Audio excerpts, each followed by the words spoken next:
Hey, good day, everybody. What you should have in front of you now is the exclusive buyer agency contract. We are going to go through this one page at a time, and we're going to simply, really this is about filling in the blanks more than it is anything else. A pretty simple document. We know, as per the settlement, that we must, prior to touring a home with the buyer, that we must have a signed agreement with the buyer. And it would specify that they are responsible to pay us. Okay? They pay us. Now, how they do it is what we're going to address with this. But here we go. You're going to put the contract date for how long it will go. I would tell you in a normal market, and I will get, let's see, I will get feedback on this, but 30 days is enough. If this is truly a buyer, and I'm not walking around with a prospect or a suspect, even worse, 30 days is enough. How long will it take for a buyer to find a home in which they would buy? 30 days is all we would need to be able to find that. However, at the time period where we're recording this, you probably need to have 60 to 90 days. But also remember this, many buyers are sellers first, in which case we are going to have them sign a listing agreement as a seller and then follow it with the exclusive buyer agency contract, and their dates will be synchronized. They're the same. Sign a 6-month listing, sign a 6-month buyer agency contract. Key is I don't want to give them any idea that it's going to take 6 months to be able to find a home. I want to plant the idea that it's going to take 30 days or less if you're truly a buyer. Now again, obviously there's exceptions to that rule, that guideline. Use common sense. But as long as you got the basics for determining how long you should have, I'm good with that. All right, let's move on. The brokerage firm is Coldwell Banker Professionals, or in a Century 21, it's going to say Century 21 Professionals. The designated agent or agents, it's going to be you. If you are working as a team, my wife and I are both licensed. We both are designated. We put our email addresses, our phone numbers, our supervisory broker. Now, guys, you need to find out in your office who to place as a supervisory broker. And I would ask that you ask your managing broker as to what the appropriate name would be for that. Who are the buyers? We put their name in. What's the home address of the buyer's email addresses, the buyer's phone numbers. All that, guys, is really simply fill in the blank. Now, the scope of exclusive agency says that the buyer and the broker and buyer agree that the broker shall act as a buyer's exclusive agent. We're it. There are no others. In connection with the buyer's possible purchase of the following property. Now, most of the time, here's what we're going to do. We're going to check this box. Any real property located in Michigan. However, a buyer may only want to sign for a particular address that you're showing or addresses that you're showing, in which case we're going to check this box and put in the addresses of the properties we're showing. That way, if they buy one of those, we get paid. Designated agency, it's letting them know that we are a designated agent company, that the broker and the buyer hereby designate you, named above, as the buyer's designated agent. Buyer shall have an agency relationship with only broker and the designated agent. The buyer will only with us and you and the named supervisory broker named above. Buyer acknowledged that neither the designated agent nor the supervisory broker named herein are acting as attorneys. This is all the disclosure stuff. Let's get this out of the way that we are real estate agents. We help you find new homes. Neither the designated agent nor the supervisory broker are in a position to advise buyers the location of the property within a flood plan. Buyers are encouraged to visit this site. So we're providing them with where they can go to be able to find that information. Paragraph 3 is an exclusive agent. The buyer agrees that during the term of this agreement, any and all inquiries or negotiations on behalf of the buyer relating to the acquisition of the desired property, guys, again, it's either anything that we're showing them, or if we checked here the specific properties, that it's all going to be handled through us, the designated agent. Now, compensation. I want you to highlight or make note that we're using the term compensation, not commission. And there's reasons for that. Here's what it says. Broker's fees for services rendered is not fixed, controlled, or recommended by law.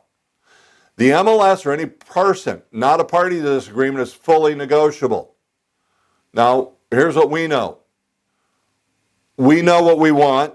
It's 3%. If you take less than that, you need to talk to your managing broker. Broker may not receive compensation for brokerage services provided to the buyer from any other source that exceeds the amount agreed upon herein or in a subsequent written agreement between broker and buyer. Otherwise, guys, you can only take what you agree to right here in this portion. You cannot take more than what you've agreed to. Could you take less? It would allow you to do that. If you're taking less than what you've agreed to, you need to talk to your broker, your managing broker.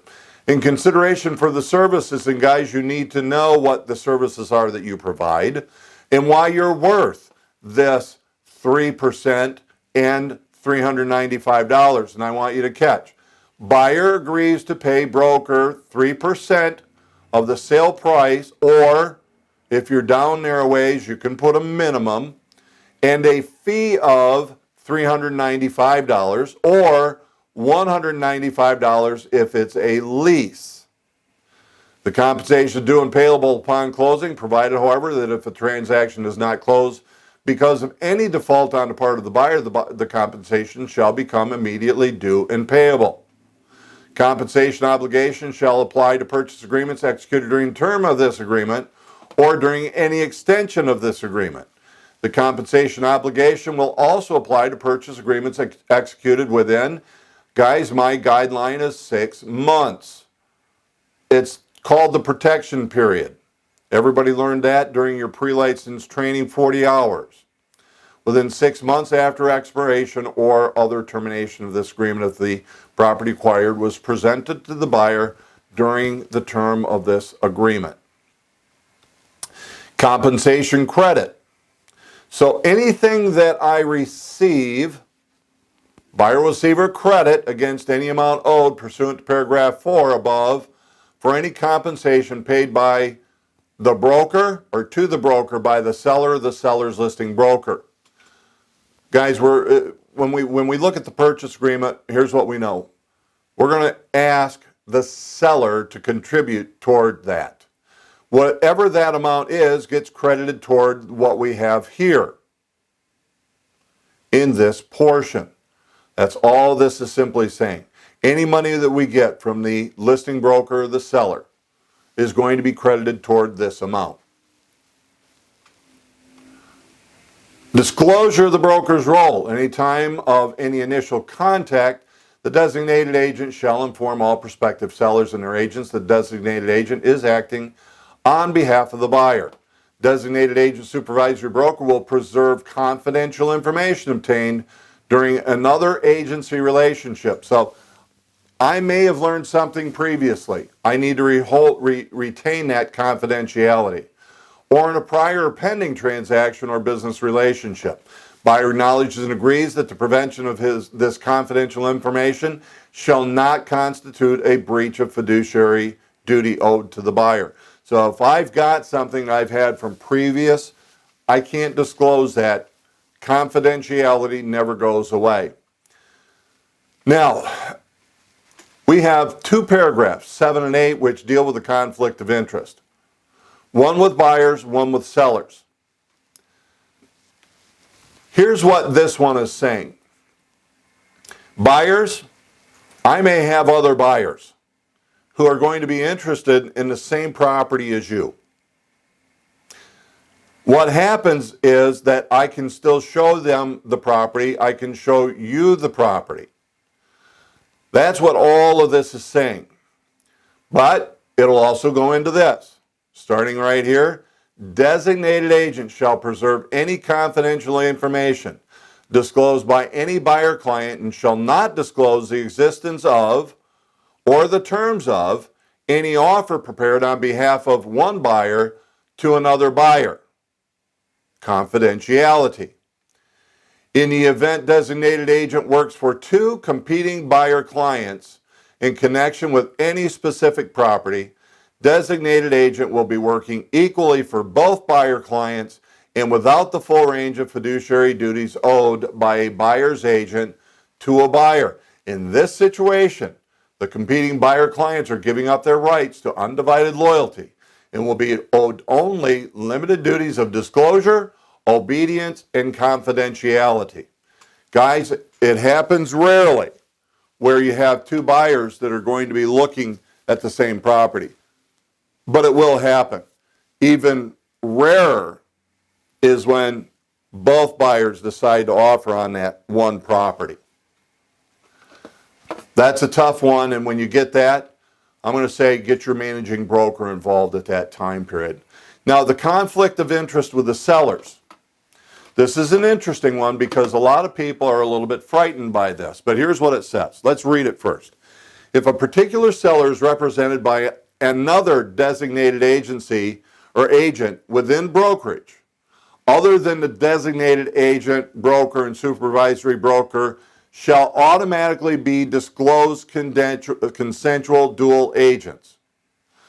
Other than the designated agent, the supervisory broker will be deemed consensual dual agents. If a particular seller is represented by the designated agent, otherwise I'm a designated agent of the seller and now the designated agent of the buyer, or I'm the designated agent of the buyer when I sign this contract and I then show them a property that I have listed as a designated agent. That's what this is saying. Then the designated agent shall act as a disclosed dual agent of both the buyer and the seller.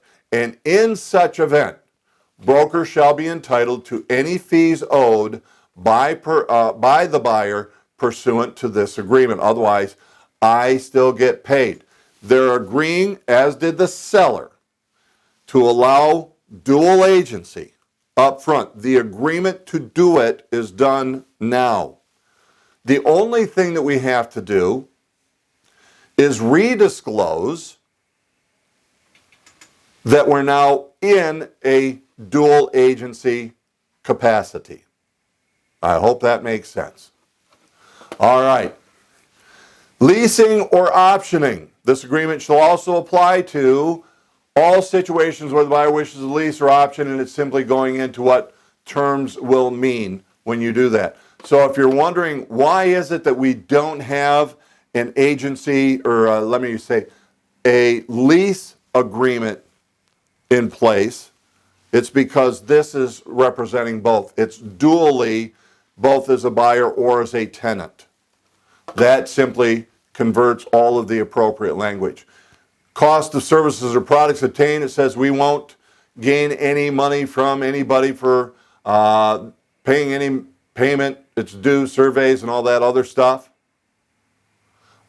Indemnification, buyer agrees to indemnify and hold harmless the broker, the designated agent, and supervisory broker on account of any and all losses, costs, damages, provided no one of the brokerage firm is at fault. Subject obligation to include, but not limited to, reasonable attorney fees and costs. Non-discrimination, guys, it should go without saying, but know that, look, discrimination is going in many, many different directions. If people have the money and the money is green and they can buy legally, what do we care? Same thing on the sales side of it. Just do things as to the law. Paragraph 14, this agreement may be signed in any number of counterparts with the same effect as if the signature of each counterpart were upon the same instrument. Just required language that needs to be in it, but look, do everything using SkySloper, Transaction Desk, and life is going to be great. We need to know what our duties to buyers are. As such, it's confidentiality, obedience, reasonable care, and due diligence, I put it, accountability of funds, loyalty, and disclosure.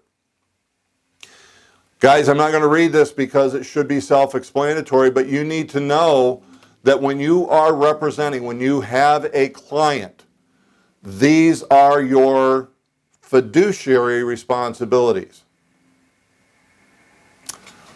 Electronic communications, as we've said before, this is essentially just giving them the agreement in advance. These parties agree that this agreement, any amendment or modification of this agreement and or written notice or communication in connection with this agreement may be delivered by electronic mail via the contact information set forth. Any such communication shall be deemed delivered at the time it is sent or transmitted. The parties agree that the electronic signatures and initials shall be deemed to be valid and binding upon the parties as if the original signatures or initials were present in the documents in the handwriting of each party, as if they were wet signatures. They're binding upon delivery. The condition of the property, buyer is not relying on designated agent to determine the suitability of any desired property for the buyer's purposes or regarding the environmental or other condition of the desired property. We recommend that they always get an inspection by a certified home inspector. Limitation, this is again regarding time. Buyer and broker agree that any and all claims or lawsuits between the parties to this agreement must be filed no more than 6 months after the date of termination of this agreement. The parties waive any statute of limitations to the contrary. Merger, this agreement constitutes the entire agreement between the parties, and any prior agreements, whether oral or written, have been merged and integrated into this agreement. Anything we spoke of before, it's now in here, and that's what they're stating. Cancellation, and guys, this is a big one. There's a huge myth, a misunderstanding by the general public, and you'd be shocked at how many realtors. They believe that any party can fire the other party at any time. Untrue. They can cancel the agreement, but here's what it states. Paragraph 20. This agreement may be canceled or revoked only by mutual consent of the parties in writing. It's the only way it can be broken.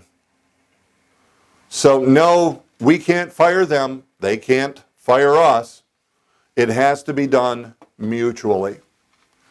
There is paragraph 21 to allow you to be able to, within reason, create any other term that is necessary. And then, of course, receipt. Buyer has read this agreement, acknowledged the receipt of the copy.